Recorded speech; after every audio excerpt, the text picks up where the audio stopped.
All right, so in this lesson, we are going to learn how to add an image to our web page, as well as learn about attributes.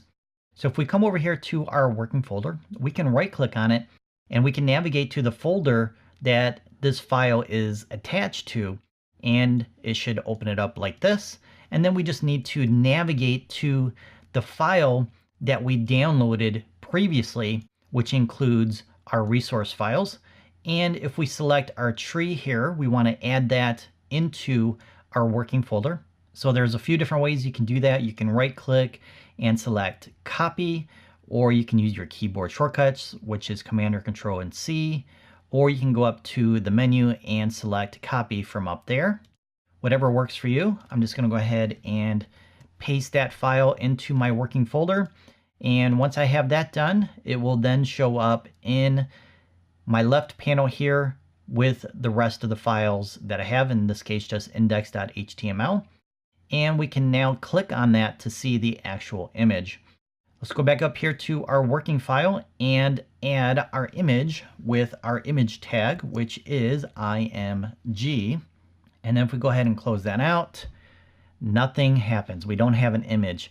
And that's because we need to add an attribute. So an attribute is additional information to tell our browser that this particular tag has more information for you to display the content of that tag.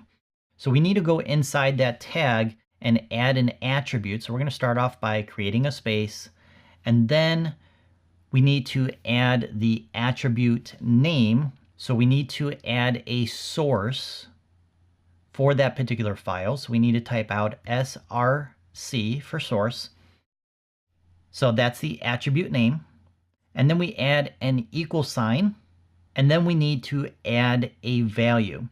So since we have our image in our working folder here, brackets is going to list the available image files. In this case, we have tree.png. Once you click on that, it's automatically added to our web page over here because we have live preview on. And then brackets finishes the code for us by adding the file name of that image and adds quotation marks around it.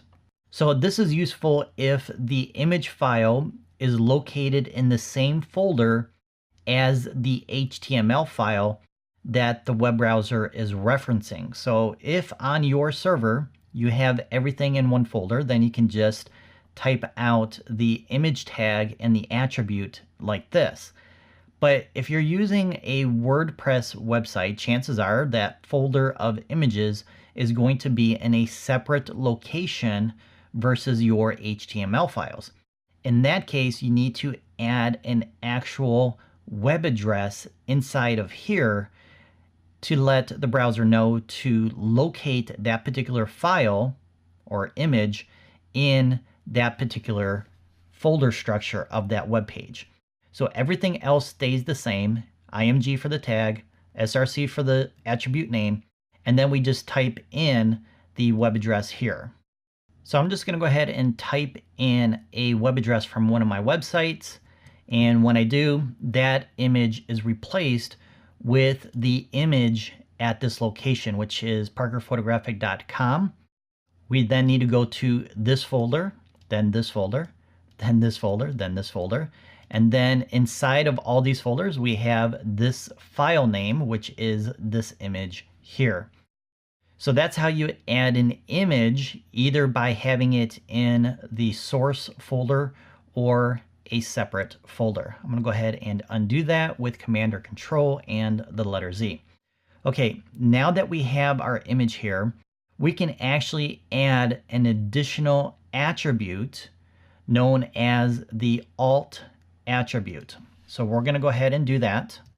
Type out alt, which is the name, equals, and then in quotations, you just need to type the first one, brackets will add the second, and then in between the brackets, you're going to write out a description of this particular photo. So we have a tree in sand. So this part of the attribute is not visible when the image is available. If for some reason that image is not available, maybe it was deleted accidentally from that particular folder that it's in, the image will not show, and instead the alt description will show.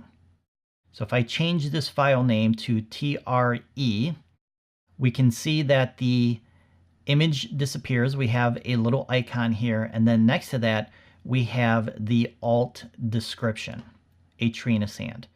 So this serves two purposes. One, it shows our viewers that yes, there was an image here at one time, and here's a description of that particular image. And two, it's for SEO purposes. Search engines cannot read what an image is and the contents of that image or what that image is all about. So we need to tell our search engines that this particular image is a tree in sand, so that when it visits our web page, it's going to notice all these different images, and then it will rank those images based on the keywords in the description. So it knows it's a tree in sand. So if you do a Google search for a tree in sand, chances are this image may pop up. So you always want to do an alt attribute for all images that you add for those reasons.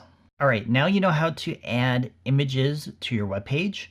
In the next lesson, we are going to learn how to create text links, as well as learn how to make our images a clickable link.